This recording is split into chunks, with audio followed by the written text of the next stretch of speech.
Well, good morning and happy Father's Day. Thanks everybody for being here. And I just want to jump right into the questions because, we met earlier this week and it was really fun. There's just just such a wide variety of experiences. And, one of my takeaways from it was just, all the honest conversations, you've all had with your kids and your family, and just the joy and the love and the, overcoming some of the difficulties. And so you guys just get to share it all if you want then. So before we jump in, let's just do some introductions, give everybody, your name, your kids, kind of, just where and what makes your parenting situation in a sense unique. Mark? Well, job-wise, I refer to myself as a poor old country shrink. Don't hold that against me, though. We got 11 kids, and I like to say I took the pill every day and she kept having babies, but that's not true. I was worried nobody would laugh at that. 7 are adopted, and a quick note on adoption: it can be cheaper, faster, easier than most people think, and I could say more about that later. In a nutshell, the advice is, if you think you're getting screwed, you hang up the phone and you call another place. Cast a wide net, broader than Montana. Our last kid we got out of Chicago, and it just went great. I'd like to say just a couple of words about how I got into this. Being a dad is my most important role in life. We had great fun making that first baby. At age 22, I was still a kid, and it was like, what in the world have I gotten myself into? Within 2 weeks, it was like, this is the best thing that ever happened to me, and I can't explain that. Babies don't do anything that's very fun. But it just seemed like instinct, animal instinct. Unfortunately, if you look at the family situation across the country, the instinct isn't necessarily universal. If you look at all the deadbeat dads, et cetera, et cetera, et cetera. And they'll probably cut my mic when I say this, but there's 60 million dead babies that will attest that parenting isn't necessarily an instinct. But I quickly discovered that if you do things with your kids that you would have loved to have done as a kid, it's vicarious. It's, taking a little 4-year-old backpacking, for example, a teddy bear sticking out of his day pack. It's just magic, and I felt like I was raising myself over again and doing a better job. With 11 kids, you don't do a lot of program stuff. We are the program. As an example, we played a lot of family hockey, which is a great family game. You don't have to beat each other over the head with sticks. That's kind of a sideshow. But we had great times doing that, and all we had to do was plow off the ice on the pond and grab some sticks, and away we go. So just maybe to sum some of this up, I've discovered my main meaning in life, being a father, means I have to provide for my family, protect them in increasingly dangerous times, and, importantly, practice the golden rule with the kids. Raise them like I would like to be raised. Thanks, Mark. Next question. That's going to be tough to follow. I'm the proud dad of an amazing 12-year-old young man. He's going into 7th grade this year. Still trying to wrap my head around that. I feel like last week I took him to kindergarten. We love to do the typical Montana stuff: hunt, fish, camp, mountain bike. He's just an amazing part of my life through the past couple years. One thing, if I said I had any growth or something to learn from the COVID stuff, was to just, we're engaged, just made me appreciate that time with him and just life in general. Thanks. I'm Seth. I have 6-year-old twins, a boy and a girl. I'm Jeff, and I've got a 41-year-old and a 37-year-old right now, and my baby is 29. So I started out as a dad when I was 27 with a 4-year-old and a 7-year-old. So married, my wife had 2 kids, and so I think it was a difficult start for me. I didn't feel like I was really fully mature yet, and let alone being able to raise a 4-year-old and a 7-year-old. Then my daughter came along a few years later, and I think that's when it really hit me that this was serious, the most important job that I'd ever have. And there's been a lot of difficult times, and I feel like I didn't always measure up, but right now I've got 3 great kids, and they married 3 great people. So I think maybe something happened that turned out right. So Thanks. Kind of going off on that, of just once you become a dad, you change. If you wouldn't mind sharing just how, becoming a dad has changed you. And you can go in any order, too, by the way. I think you change your goals, the way you think long term. I think everybody agree. You're kind of very, thinking about your own individual outcomes and how that's playing into your faith. And then you have kids, and you're like, now I want the world to be a better place because I can't always supervise and control things that they're going to be out in. So I think that's something you always think about when you're a dad. And you have a wife that a lot of times reminds you that the world's dangerous. You're like, really? Yeah, for me, my life changed exponentially when I became a dad. I had my son when I was 34, and I always thought I was kind of a maybe self-absorbed, I guess, or selfish individual. And it just, my whole perspective, I was always kind of a wild child. I had a motorbike, never wore a helmet, pedaled to the metal everywhere I went. And after my son was born, man, everything changed. Traded my motorcycle in for a mountain bike, and just you kind of have a paradigm shift there of what's important in life, and suddenly it wasn't me anymore.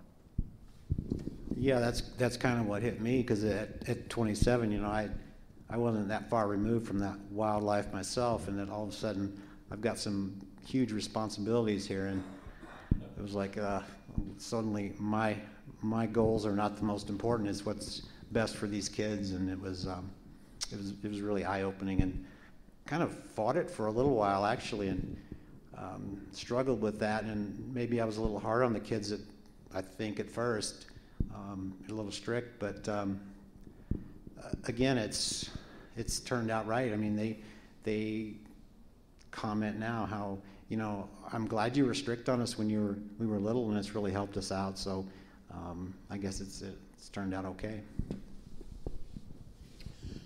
A couple of quick follow-ups as far as making the world a better place. I'm supposedly in any, notice the air quotes, helping profession, and by far the best thing I can do to make the world a better place is raise some kids better than I was raised. As far as being wild goes, being a responsible adult doesn't mean you have to do it very safely. I think moms are the only reason kids ever reach age 18. I used to think it was amusing to say the orthopedist should name a wing of their building after our family, and I quit saying that after really serious injury, riding from the ski hill to the hospital with a kid. You can be pretty wild. You can take a lot of risks. You can get hurt. So what? Bones heal. They don't always heal. They mend. Going off on what you mentioned, the influence of your dad, and we talked about that last week too. I think you posed that question. But what influence did your dad have on your parenting style? And I know that, per our discussions earlier, like there's, some that's been positive, some not as positive, some absent. And so for those especially that were, maybe not so good or not there, how do you wrestle with that and overcome it too? And also just the positive influence of your dad's. Well, as a kid, I learned to keep a low profile. Next question. Actually, you can learn from a negative example. It's a lousy way to learn, but you can, and I've learned a great deal that way.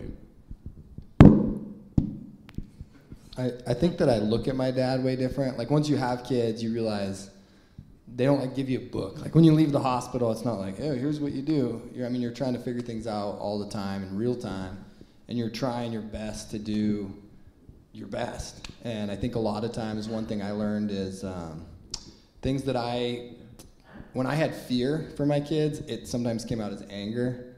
And then I was like, oh, yeah, so they weren't angry at me. Maybe they weren't as strict as I thought, but it was this, you just care so much, and you want them to see and learn from the things you've learned, but it just doesn't always work that way. Sometimes they have to do it themselves, and you're like, all right, pick yourself back up. Yeah, exactly. My dad, he was single dad I have a brother and a sister, so raising three of us, working on a ranch. He was always really busy. And yeah, like Seth said, sometimes he seemed a little hard, but then once you become a dad yourself, you kind of realize, like, he was probably scared more than he was angry. But one thing that my dad always prioritized was, like, family vacations and quality time. Every summer he took us on a trip. He always made Christmas and Easter something really special for us. And that's definitely something that I've taken away from my dad is, I prioritize spring breaks with my son and quality time. And, man, if my son believes in Santa till he's 25, that's going to be a win, Yeah, well, I wasn't really that close with my dad. He was an officer in the Air Force, and he was gone a lot. He was very strict, and I think maybe some of that I took away and applied in the life of my kids. But I always knew that he loved us, but he just never really showed it real well, and I struggled with that myself when our kids were little. And maybe still some to this day, and maybe express that love a little differently other than that affectionate touching. It's how I treat them and how I look after them as they were growing up. But I don't think that, and there was some negatives growing up, but I've tried to overcome that, and I think I have pretty well, and just let them know that I love them. And I think it's more for me as I show it more in my actions. And one thing, a positive about my dad, he was consistent, and I try to be consistent in my love and how I treat my kids. And I think that's I've been able to do that throughout their life. I think it's helped them. Real quick note, the old wait till your father gets home wasn't such a bad system. I mean, anger is a matter of degree. Kids were turning out better, I think, back in the 50s when it was wait till your father gets home than they are these days when we're more hip and sophisticated in our parenting. My wife is always this. I think she's used that exact line, and then I get home and I was like, okay, so what was, like, is this, like, really, like, something we're going to ground them over or something? Like, what? Walk me through it again? But so maybe I've dropped the ball on the, like, wait till dad gets home. Because I'm like, hey, what's up, guys? Oh, man, you guys are in trouble. Let me get caught up here. So kind of on that, do you find your roles as a dad, there's some of the stereotypical roles of maybe enforcer, but also the fun guy, right? I mean, do you see that, or what do you see then as maybe your roles as a dad in your family? I was definitely the enforcer. My wife was, she's the fun one. But I could have fun too. It was just, you have to play by the rules. But not only the enforcer, but I was always the fixer. So, and that's just my personality. I like to fix people's problems and help them out. I always come to Dad and say, hey, I can't figure this out. I was the one with the homework help and things like that. So I was the enforcer, but I don't think, looking back, especially from the way they comment now, that they didn't really mind it that much, that maybe it did help them. So getting some discipline. Something that I learned as a teacher that I really latched onto was this concept of like the emotional bank account. So this idea that there's going to be times where you have to take a withdrawal from those relationships. You have to be the one that's the enforcer or laying down consequences. But I've always found that if you've put in that time in that relationship and you've invested enough deposits, the telling them you love them, the being there in difficult times, they do understand. At least I found that with students, and now I definitely use that a lot with my kids, is this idea that there has to be balance. It can't always be wait till Dad gets home. It has to be, you're not the fun guy, but you're just authentic, where you're like, I care about this relationship, so if something happens where, again, fear becomes, do you have a brain in your head? That memory won't necessarily be like this etched thing in my kid's head that they're like, oh, Dad's, so disappointed in me. There's like that balance. Yeah. I like to think my son's mom and I co-parent really well. I don't know that I would say that one is necessarily an enforcer and one's not. I definitely think I'm more structural with him. This is how we do things. I think his mom tends to lead more with love. I love you, bug. And I'm like, now, son, this is how we do things. But I think it's important to know, like, it's important for them to know, like, I'm not the dad that just has it together all the time, but I'm a work in progress, and I think they need to know that, we don't have it together. This is the first time I've been a parent, so he's in it just as much as I am. yeah, I know. I was always careful. I never wanted him to feel like I was disappointed in him, because that was never something I wanted to convey to the kids, and just that I do it out of love. It's not because I'm disappointed that you did this. It's just, this is maybe the way it should be done next time. Things may go better for you. I could talk all day about really, really fun outdoor adventures we've had, but I'll leave it at that. As far as overdoing anger goes, yeah. But I have to follow the same rules the kids have to follow. If I overdo it, if I owe them an apology, I certainly apologize, just as I would expect them to. Are faith conversations, is that part of, do you talk about your faith with your kids? And if so, has that changed from, even once they're toddlers up until full-grown adults with maybe their own families? I think we've had way more faith conversation. I mean, as the kids get older, there's a lot of faith, but also I think I think COVID changed everything. I mean, it was just like we lived through this time where we were all very sheltered and there were so many unknowns, and so we really dove in at that time, and the kids love that habit, when we do it in the morning prayer, when we do night prayer. Those are just things that they really latch onto as part of their routines. And as someone who wasn't necessarily raised in faith, I think this concept, and going back to what we just talked about with, the balance of good and bad, to know that there's this father figure or this mother figure, this loved one that is bigger than us and always caring for us, I think that gives a lot of satisfaction to my kids. Like, they'll come out of Narrate kids, and they'll be like, oh, you guys, this is so cool. Like, Paul did this. And I'm like, wait, tell me more. I gotta figure this out too. Just set aside some more time with Adam to learn. You guys know more than I do. And I think that they just latch onto that idea that, someone loves them beyond anything, and it gives them this eternal optimism, sort of. Yeah, I feel like I possibly maybe failed in that respect, is after they started getting a little older and not speaking as much about my faith. But I think what I've done throughout their life, I've tried to be consistent and live my life in a way that shows Jesus is inside of me. And I think that's helped them because they've turned out well. They seem to be good kids, and they can now talk back on or refer back to growing up and some of the things we did, and it makes me feel like, well, gosh, I guess they were watching, and kids are watching all the time. So I think that's just kind of one of the ways I communicate, is just to always be aware that your kids are watching you and your behavior. So try to live your life the way you think you should, as Jesus wants you to.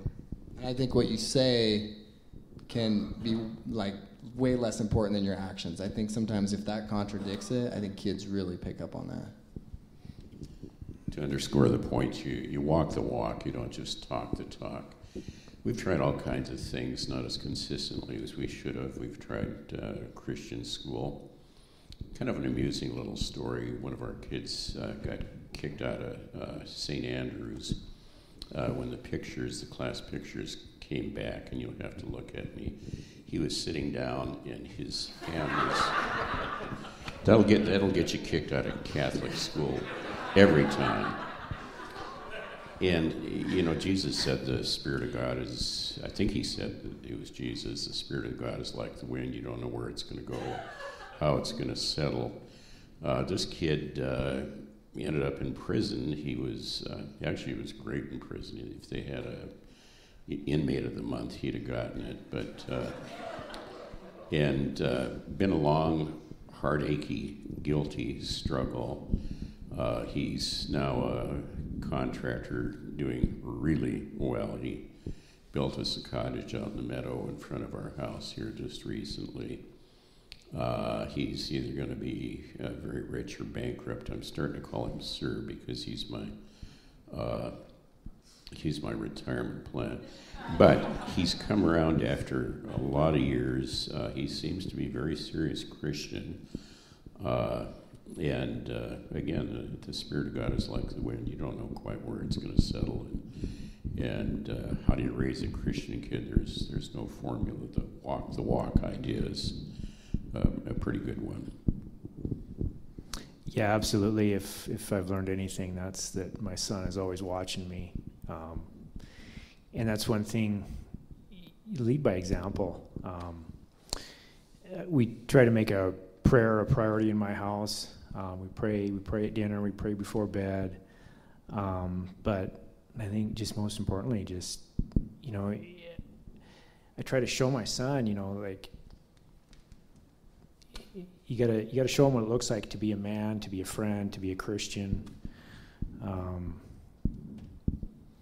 And when you mess up, say I'm sorry.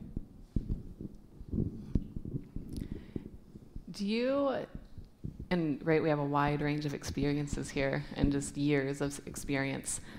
Is there anything that you can look back on that you thought that now, in hindsight, you're like, man, I worried so much about that and put way too much energy into something?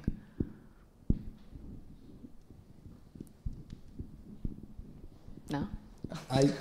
So my kids are like polar opposites. So I think there's you have this idea that you are going to have so much impact on who they are. And I think, like you said, they do long term. But as far as the personalities they're very different. So they require very different parenting styles. Like my son is very, very hard on himself. And it's like, and it's like, it's like the world is over. And my daughter, it's like, you could lock her down and she'd be like, it wasn't that big a deal. Like, I'm going to do it again. And I really, though, I think that really gives us some grace on, just do your best effort all the time, because you're like, oh gosh, if I don't get them into this, or if I don't do this, then they're going to be behind other kids their age. And then, like, I put them in sports, and my daughter's out there, like, chasing butterflies and stuff. And I'm like, that is the joy of it. It doesn't have to be, that they're getting what you want out of many things. Yeah, I think a lot of it is just giving up control and realizing you just got to turn it over to God and let him do it. Man, growing up as a kid, I did everything the hard way, I swear. And my dad was right there going, man, I told you. Well, now I see that, But I see that in my son all the time. And he's a great kid, and he's going to be just fine. And you just got to, sometimes I just got to tell myself, like, man, just relax, and God's got this, you know? Yeah, it was hard, the kids growing up, to see them maybe fall into some of those same mistakes that you made, and you're like, oh, you don't do that. I've done that, but and me being the control person that I am, hard to keep my mouth shut. And I think it lessened a little bit from son number one to child number three, my daughter, that you feel like, okay, maybe you don't need to micromanage their lives and let them make some of these mistakes themselves, and they learn a little bit more that way, as long as they don't endanger their lives. Unfortunately for the oldest, it was hardest on him because he was the guinea pig, the first. So, but yeah, just that idea of letting go, letting them make their own mistakes, is like, that was hard. I don't know about specific worries, but just in general, I think most parents over-worry. And a lot of times it'll turn out a lot better than what you worried about. Just, the kids' rooms were always pigsties. The floor was that thing where I put my clothes. And they've all become pretty hard workers. We have worked a lot with them. I've had, 6, 7 years old kids building decks with me. We built in part or mostly in whole 4 different houses together with the kids, and they picked up on that work ethic much better, even though we haven't been very conscientious about a chore list and this and that. We've been kind of sloppy, but we've done a great deal of pretty hard work together, building fence with a 6-year-old kid. You can do that. They'll slow you down, but you can make them feel like they're a part of it. I was going to end with just a question on, advice and encouragement, but I almost feel like the whole conversation has been that. So instead, just for the last question, like, what's your favorite thing about being a dad? Responsibility lends meaning to life, period. For me, it's just watching them grow up and see what they become, and great human beings. Yeah, that's a good question. I mean, everything. I love being a dad. If I have to say anything, just don't rush it. And I'm excited. Like, what's gonna happen next year? The older he gets, I just get more excited. And at the same time, I'm like, man, you got to slow down and just enjoy the moment. Yeah, in a word, everything. Yeah, I mean, the whole thing, the love that you feel for, just to have somebody that's just so much more important than to you than yourself. And there's the moments where you're like, oh my gosh, if I have to be around my kids for one more second, and then the very next day it's like, oh my gosh, I just want to snuggle you. There's just this, every single phase, there's new things that like, oh yeah, they don't do that anymore, but it used to annoy you when they did that. Yeah, but I miss it now. It's like, they're just, each transition just has more magical times, and obviously I look forward to watching them grow up and, be a 12-year-old, be a 27-year-old, hopefully. And it's just, I don't know. It's just like, even just talking about it, I get like goosebumps. It's just, being a dad's the best. Wow. Well, thanks, guys, so much. Just thanks for being honest and vulnerable and, man, sharing so many years of experiences. Thanks. So now let's just pray, and then Adam will come up. Thanks, God, for dads. Thanks just for the role that they play in their kids' lives and their communities and their families, and even to those then who don't have a dad, the ones who pick that up. And it's such a fun day to get to celebrate them, to celebrate their love and their generosity and their wisdom and their strength and their the work that they put in. And at the same time, it can also be a really, really difficult day.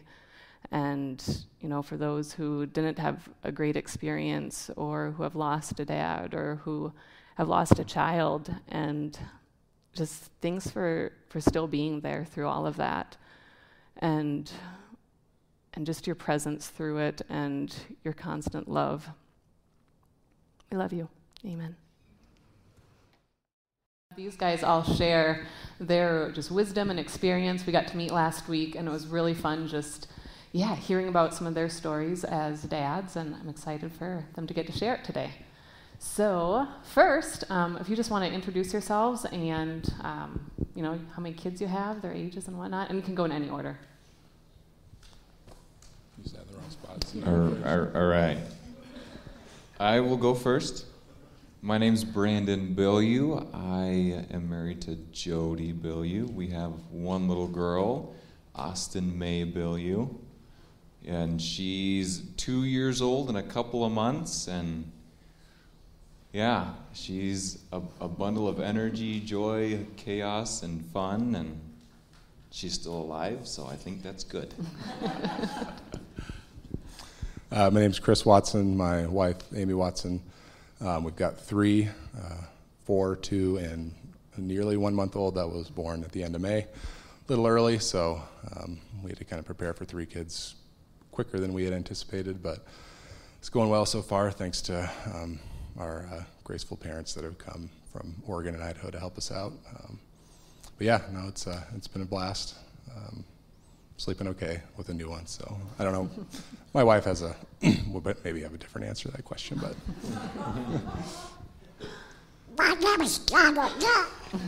Sorry, got a little nerves here.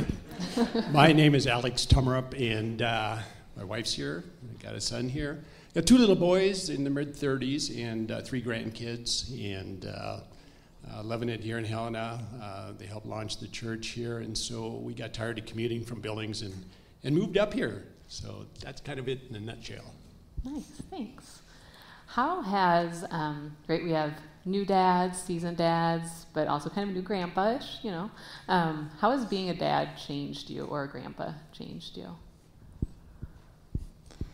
Well, in a lot of ways, I probably can't think of them all right now, but just giving up so much of your own time and, your own interests, at least for me, that's been something I've really noticed. Not complaining about it at all, but it's just different, switching your time to being in the kitchen more and, cleaning up more and doing that kind of thing and, altering your schedule from what you had when you were kid-free, but it's all great. So I certainly wouldn't change it.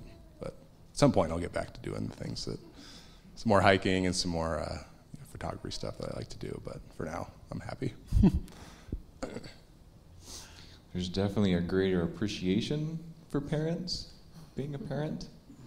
I was very surprised went through medical school training and learned all of the developmental stages and had the head knowledge of what kids go through when they grow, and then being a dad is way different. And so that's been kind of a fun blend of kind of having that head knowledge, but then being able to see it from that dad's perspective and having moments of frustration, just because it's I know that you don't know what I'm trying to say, but I'm frustrated that I can't say it in a way that you do. And I try to remind myself that she is only 2 and not 20, and sometimes she talks like she's 20. Yeah, she does. Yeah, she definitely can make me feel like I'm the lesser intellect at times. Yeah, I have to say that I thought I was a really strong believer, and I think this said, okay, we need to depend on him a lot more now, but there were the great moments, and there were the challenging moments, times when you need to dig into the scripture and see what it says, and maybe Dr. Dobskin had a little hint here and there too on focus on the family, and just kind of leaning whatever you can find. Help me, Lord, I need help.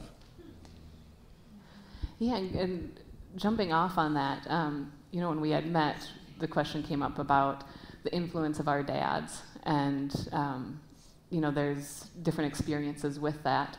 And so if you wouldn't mind sharing, how your dad, or maybe, not having a dad then, how that influenced your parenting journey, or how you had to overcome different things. For me, my dad is, like I kind of told these guys when we chatted last week, I'm going to take yard care about as seriously as my dad did. So I don't know if I expected that, but that's how it's going to play out. And other ways that he is, I assume I will progress in those directions as I age too. You know, dust more, vacuum more, fluff more pillows, that kind of thing. But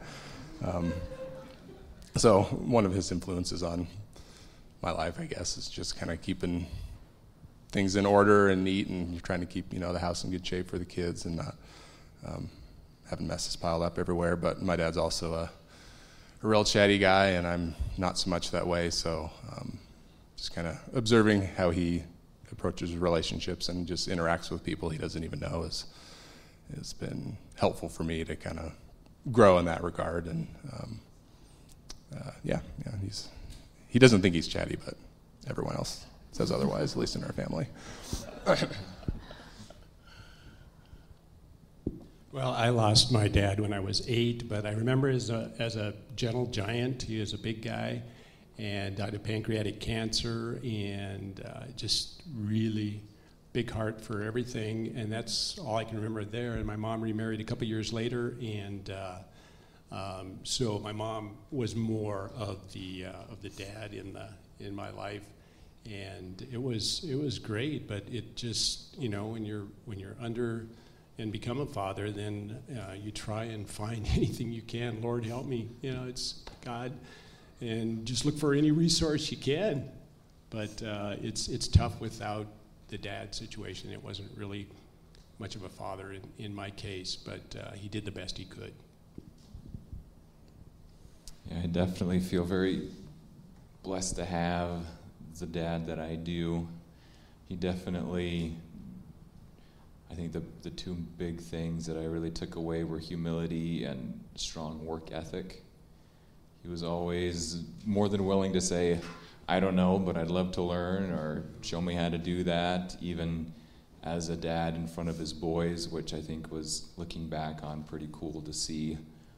Instead of trying to act like he knew everything or play it off like he did, was kind of modeled that I don't know everything, and that's okay.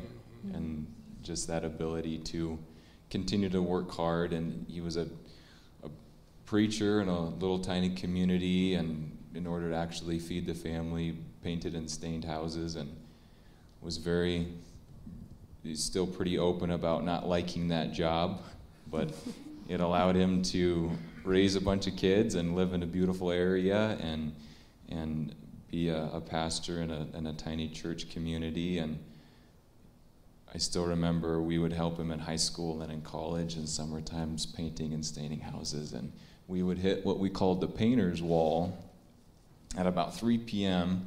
when it's hot and you don't want to work anymore, and you try to find a shaded part of the house to paint on, but your brother beat you there, and so you're stuck working in the sun and you don't want to do it. And then my dad would always say, well, this is why you're studying hard, so you don't have to slap stain on walls for your whole life. And remember this when you're studying for an exam and you don't want to. And I've definitely pulled that memory out a few times to spur on. And so just that having seen him so often, even though it wasn't a job he loved to do, he would still do it well, and made a good model for me and my siblings. You had mentioned the prayer, Alex, just God help me,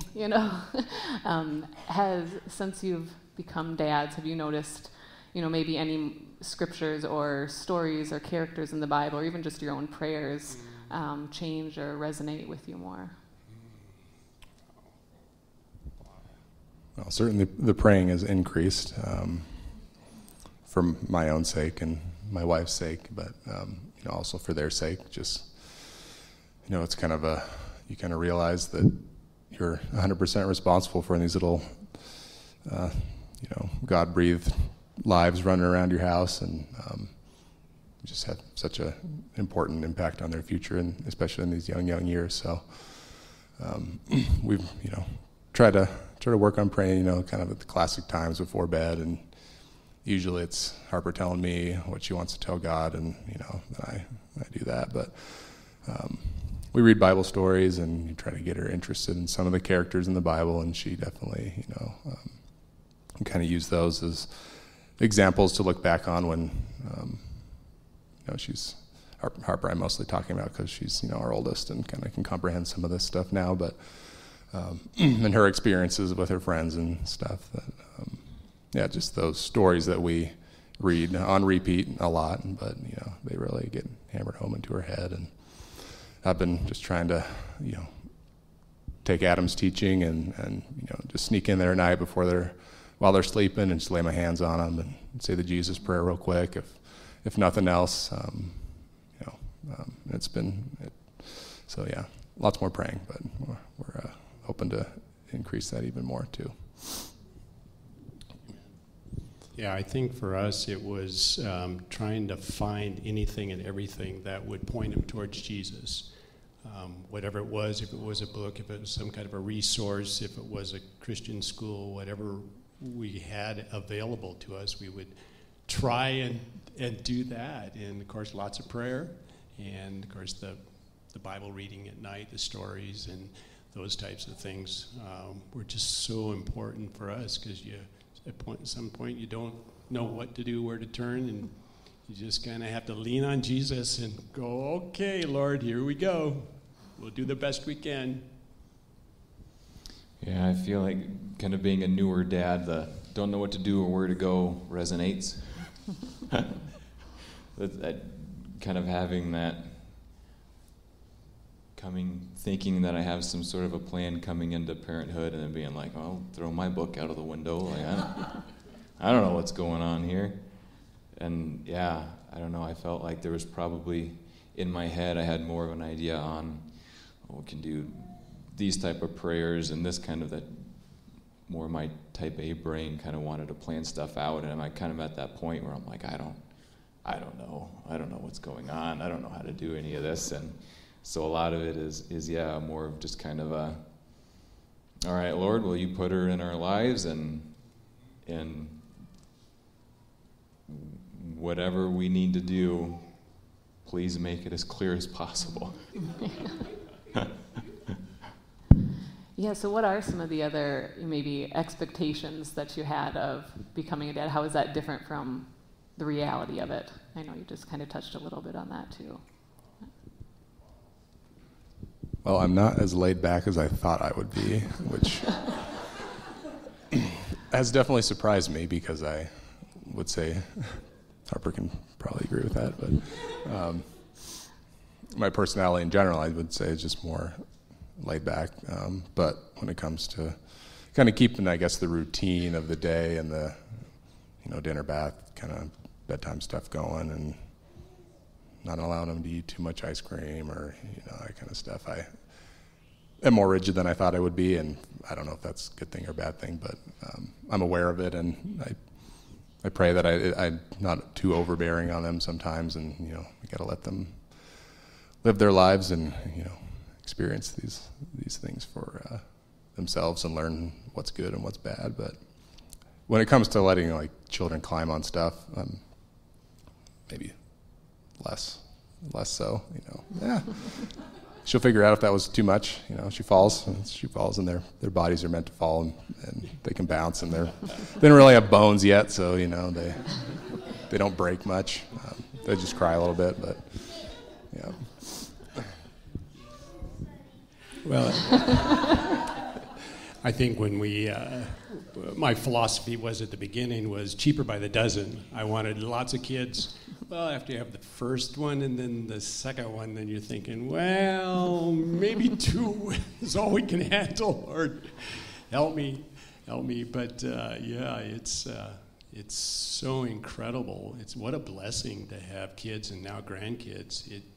It's very overwhelming, I think, at times, just to think about that kind of thing. It just washes over you and go, gee, Lord, this is amazing.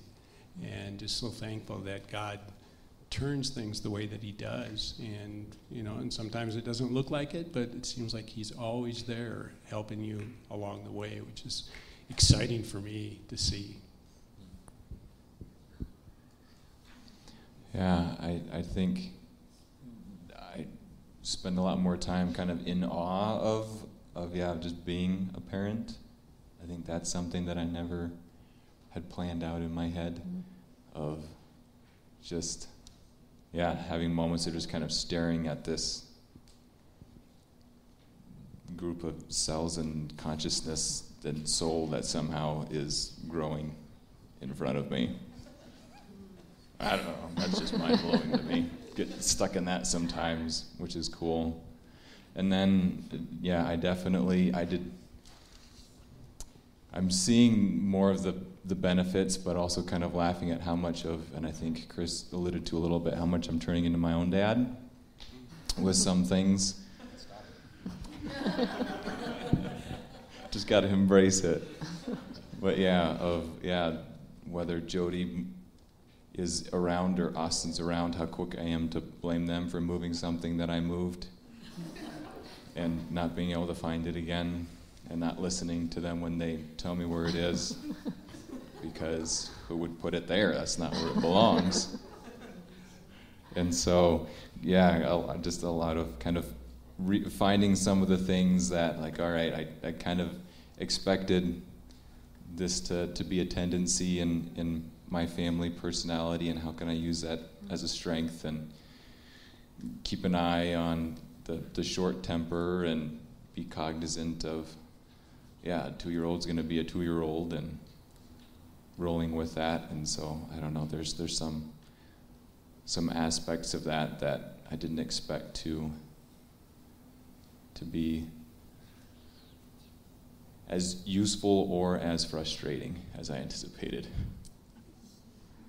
Makes sense. What are just some of the biggest challenges of being a dad in 2022, or even before that then, but just in the time that we live in now? Well, I only had really 2 years of experience prior to the events of 2020 and beyond, so I don't have a ton of perspective on that. But our middle child was born in April of 2020, and at that point, our child care facility was shut down, and so Harper was home, and so we kind of had to manage having multiple children, a newborn and a 2-year-old that also had to deal with sharing time with mostly mom at that point. And so that was a little challenging, kind of managing all the emotions around that, and just not having, with our newest one now, we at least have the kind of reprieve where, the girls go to school, and, we have some time with Wesley, our son, to kind of just soak in his infancy and just have more quiet around his raising that we didn't have so much with Emery. But we managed it, and we're happy that hopefully those challenges are behind us for now. Wow. There's so many challenges to think of, so many things that I could probably say. Hopefully I don't remember very many of them, but the number one challenge, the biggest challenge, is where are they going to fall in their relationship with Christ? And that is the number one prayer is, okay, Lord, I can do so much, and I'm trying the best I can. What more can I do, and how can I do it best? And what do I need to do? Do I need to, pound him over the head with the Bible, or what should I do? And you feel so helpless, and that to me is the biggest challenge.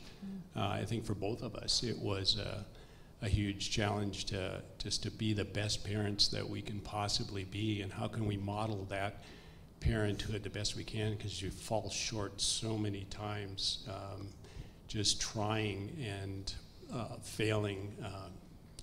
Don't raise your voice. I want to really spank them good this time. That's the big challenge for me, and praise God that they turned out like they did. I'm just so thankful for them and their wives, and now they're the parents. So we're praying for them now. Yeah, with only having one kiddo who was, born in the COVID chaos, what is it, Generation C for COVID? Is that? I haven't even heard of it. Is it a thing? I've heard some kids say it. All right. Must be cool. But and so again, I don't really have a perspective of a before and after, but I definitely, I don't know, feel like in today's modern world, trying to really focus on, at least once again, trying to hope that it is a focus, especially moving into the future, but keeping our family as, I don't know, a priority and not turning into a disconnected. I feel like technology can make a big difference in today's world with we've never been more connected yet so alone kind of a thing, and trying to somehow make that a priority in our family. Whether it's, I have moments of thinking, well, we could just throw away all the screens and we can just use abacus for calculators and dig our own well, and then I try to do mental math for 2 minutes and I go back to the iPhone. But to try to kind of ride that balance of I feel like we're created to have that personal connection, not just in our family but in our community. And how do I instill that into my own family, and kind of how does that fit in my role as the dad? And I don't feel like I have a great step-by-step plan, which makes a part of me kind of anxious because I would like that. But that's definitely the intent, at least one of the big intents that I have, I feel like, in today's modern world. But it could just be the old soul inside of me shaking my fist at the social medias and technology stuff. Yeah. You mentioned your role. Do you guys have any comments on maybe some of the stereotypical roles of being a dad, or what you might see your role as a dad in your family? Thanking God that's over with for me. Grandkids now, and of course we're just praying and trying to be the best grandparents that we can be. But it's a good question. Can I ask you then, what do you, how is being a grandpa different than being a dad? What have you learned from all these years of it? Well, when you get to that point when you're tired of them, you send them home, kind of thing. That's really nice. Not having to deal with that. But if they're staying overnight and those kinds of things, then you've got to deal with those things. Then you don't give them cookies or anything then, right? That's right. No sugar. So keep them away. But love them. Just love them. And I think that's what God tells us is, whatever you do, love them, love everyone, but especially them. Love your kids, love your grandkids, and whoever you come in contact with. Just that love is so powerful, and I think it's so hard to do, but keep trying to do it. I might get it right yet. As far as I don't know what the stereotypical role of the dad is these days. It's like the goofball dad that, mom has to keep in line along with the kids, or if it's the kind of classic, provide enough for your family so your wife doesn't have to work or whatever it may be. But I guess I don't really compare, my role with kind of the role I think that it should be, or that is portrayed by TV shows or whatnot very often. But I'm just so thankful that I'm able to, in the job that I have, I'm able to spend as much time as I want to with my children. I don't have to work, 90 hours, 90 hours a week or something, and just come home stressed out and tired, and all the while, Amy would be home taking care of everything domestically. We can kind of share that load, and I'm just happy that I'm able to do that, and it certainly I think she appreciates it too, and it's just, I'm just glad that I'm able to do that. So. Yeah, I don't really know if I kind of pictured a fatherly role for me that got thrown out the window. I do,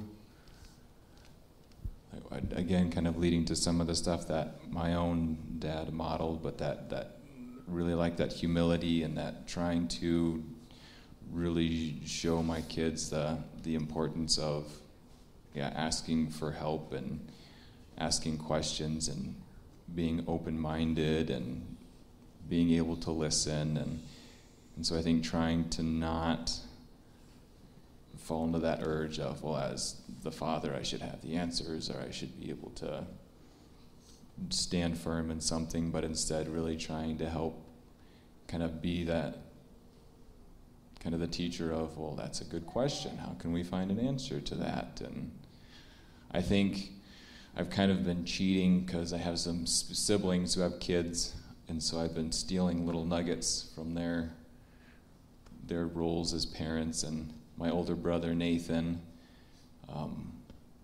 we'll hang out at their house a lot with his kids, and one of his kids, it was just a moment where I was like, oh man, like I wish one day my kid will be able to do this. But his son, we were just sitting around the table, and his son Parker out of nowhere just asked me, do you think Adam and Eve were real people? And I was just like, I don't know, what do you think? And so then he kind of started talking about like both sides, like of the coin, kind of if they were literal, what does that look like? If it's more of a story or a myth, what does that mean? And was able to kind of talk about both things and didn't have to have like a solid answer. And to me, I was like, that I think models a lot of the parenting that Nathan and Jill have done. And I liked that. Like there wasn't oh, well, Dad said it was this, and that's the way it is. Next, kind of a thing. And just kind of really teaching, like you could see how he was thinking and processing. And I was like, that's what, if I could do that as a dad for my kids to really try to help with that. That just, I want you to learn how to learn and to be willing to admit that, you don't know everything, and that's okay. Yeah. So do you, and I know, again, different stages of parenting, and so, even if it's with nieces and nephews and whatnot, but do you share your faith or your beliefs, your story with your kids? And if so, or just, the conversations around it, and, if so, like how that's changed, over the years too. Well, I'll just run with that, because that's exactly what I felt like I had to do. And I don't know how much I did it, but it's one of those things that I tried to make sure that they knew about our faith as their mom and dad, that, you just want to model that in church. You want to model that wherever you go, whatever you do in work and everything else. And so it was one of those things that, you try to share your faith every way that you possibly can. And I think the best way for me was just to let them see how I talked and how I acted. And please, Lord, help me be the best I can be for you. Yeah, I think I would have a similar answer to Alex, but I don't think I've ever really shared with my kids my journey. Not that it's that interesting, but they like it when I tell them stories, so they would probably be entertained. But just kind of, I guess, living it out and in our daily interactions in the household and out and about, just making sure that I'm not setting some sort of double standard for them where I require patience and timeliness on their part, and then don't reciprocate when it's my turn. And so I pray that I'll be aware of that in all the situations that it occurs, and that I can have the humility to go to my child and admit hey, I didn't respond very well to you there, and ask for their forgiveness and kind of work on having them forgiving them for times when they hit their sister or whatever, and then working on having them forgive me as well. I think is something that I've kind of been focused on lately anyway. Yeah, I mean, I never really thought about sharing my faith, spiritual growth story with my kiddo. I think a big part is because I'm like, I still feel like I have so much growing to do, and it changes so much. And so and something that I have thought about wanting to do is trying to kind of model that. Yeah, your faith and spiritual health should grow and change as all aspects of your whatever all of this that was created should do throughout your life. And that's a normal process. And if you kind of get stuck in one thing and fall into an attitude of certainty about everything, then that may be dangerous. But yeah, I guess, I don't know, it could just be a part of me that doesn't want to, feels like I don't have enough figured out to share it, even though I might, and so maybe I should be more interested in sharing stuff like that. But yeah, I would probably do so in a way encouraging her to hold my own journey loosely, and hers is bound to be different, and again, that's okay. Yeah. We have time for one more quick question. What's your favorite part about it being a dad? I just love observing them, just watching their little brains work, and whenever they're entertaining themselves, I kind of try to like tiptoe around and not make too much noise, like you're not trying to scare an animal or something. But just because I enjoy so much watching how they're processing and turning this and that into this and that other thing, and when they're just like quietly coloring and by themselves. So that doesn't happen very often. It's nice to just kind of sit and watch that too. And now that we have a 4-year-old and a 2-year-old, so Harper and Emery kind of are starting to play together a lot more, which people refer to as pre-fighting. It usually devolves into that eventually, but just watching their little conversations and just kind of thinking like these are two creatures that were created by the Almighty God, and they're just right here and communicating in the way that they know how right now and trying to build a relationship with each other. It's pretty amazing. So yeah. Well, we don't get to watch them on a daily basis like some people do, but when we do get together with them, that is the most enjoyable thing, to see them and see them parent and see where they're walking with the Lord and see what's happening in their lives. It's just so exciting to see that transfer down to the grandkids as well now, because they're working on that part as well, and it's just so amazing. And I think that heart is filled to overflowing when you get to see that kind of stuff happening, no matter where it's at, whether it's with your kids or with some friends or whatever it is. And it's just neat to see them also interact with other young families too. It's a whole different story from this perspective, but yet it's the same joy, I think, that everybody feels when you get to see them in real life, and just to see them as a person, and now see the grandkids and how smart they've become too. It's crazy.